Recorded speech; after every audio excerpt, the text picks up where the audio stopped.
Alexander Grothendieck was born in Berlin on March 28, 1928, an inconvenient date for an inconvenient child. His parents, the anarchist photographer Johanna Hanka Grothendieck and the Russian Jewish revolutionary Alexander Shapiro, Sasha, were fugitives who lived every hour as if the next police raid were certain. Before the boy could form a memory of stability, his father was arrested, his family splintered, and European fascism began to wind its fatal tourniquet. That early orchestration of danger and dislocation shaped a mathematical imagination that would one day remake algebraic geometry. Grothendieck grew up believing that every structure, however solid, concealed a more fundamental instability waiting to be exposed, generalized, and transcended. When a Nazi regime intensified Jewish persecution, Hanka smuggled her son to the relative safety of Hamburg, then to a Quaker school in southern France. Refuge soon mutated into internment. Both mother and child passed through camps whose barbed wire carved an indelible scar across his memory. Sasha, meanwhile, was sent to Auschwitz, where he was murdered in 1942. The father's annihilation and the mother's fanatic resilience generated in Grothendieck a lifelong double imperative: to seek absolute freedom in thought, yet to do so with a moral vigilance that never forgot history's brutality. After the war, he wandered, stateless and penniless, into the University of Montpellier, where faculty assumed that a student who scribbled endlessly but asked almost no questions must be half mad. In reality, he was inventing private proofs of topological theorems he had never formally encountered.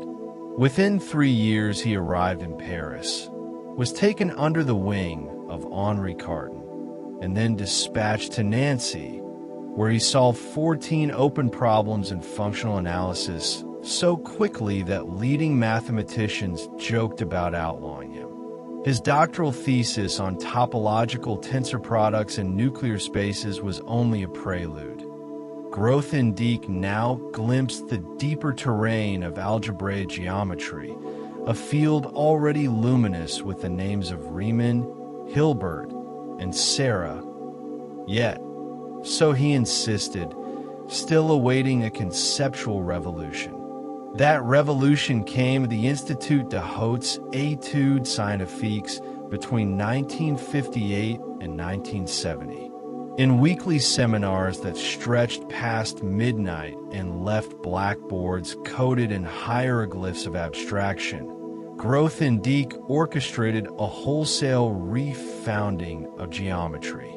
He replaced classical varieties with schemes, spaces glued from number-theoretic spectra. He expanded cohomology into a cathedral of derived functors.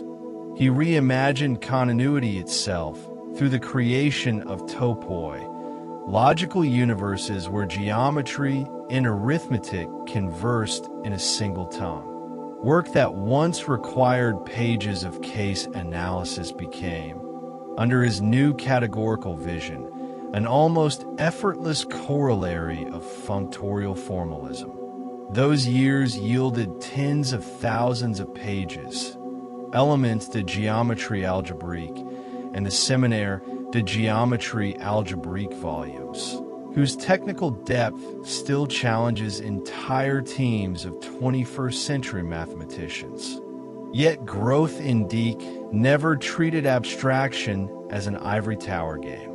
For him, it was a moral method. One dissolves the accidental husk of a problem to expose universal structure, just as one should dissolve social conventions to expose universal human dignity. When he received the Fields Medal in 1966, he accepted with bemusement, then refused to travel to Moscow unless Soviet authorities freed dissident writers. 2 years later, he learned that the IHS accepted secret defense funding. Appalled, he resigned at the peak of his powers, severing himself from the very institute that had enabled his grand synthesis. He spent the 1970s editing an ecological and pacifist newsletter, Survivor et Vivre, lecturing barefoot to undergraduates in Montpellier and staging hunger strikes against nuclear proliferation. While colleagues saw a tragic squandering of genius, Grothendieck saw an elementary ethical calculation. Mathematics, like any other human pursuit, must remain answerable to life.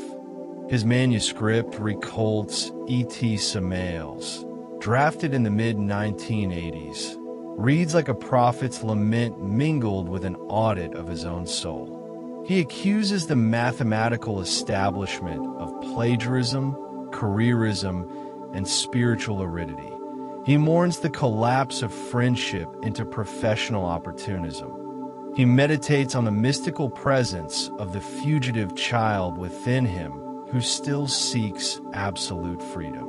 Shortly afterward, he withdrew to a small village in the Pyrenees, declining nearly all contact, turning away awards, and filling notebooks with reflections on Buddhism, dreams, and the nature of infinity. Rumors multiplied that he had burned thousands of pages of unpublished work, that he conversed daily with forest spirits, that he was drafting yet another revolution in mathematics that the world would never see.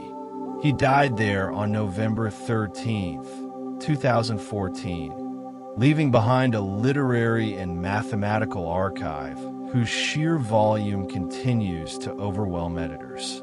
To grasp Grothendieck's legacy is to confront a paradox. He enlarged mathematics by insisting on greater and greater generality, yet he eventually renounced the community that celebrated those enlargements. He sought purity of vision and purity of conscience with equal ferocity, only to discover that the two ideals could not coexist within existing institutions. His life sketches a figure not of the secluded scholar, but of the relentless border crosser, stateless in politics, categorical in thought, nomadic in spirit, always trespassing beyond the enclosure that the present tense seeks to impose. For the discipline he left behind, the challenge is ongoing. Whether to domesticate his ideas into routine calculations, or to follow their original impetus toward an ever more radical reconsideration of what structure, space, and proof can mean.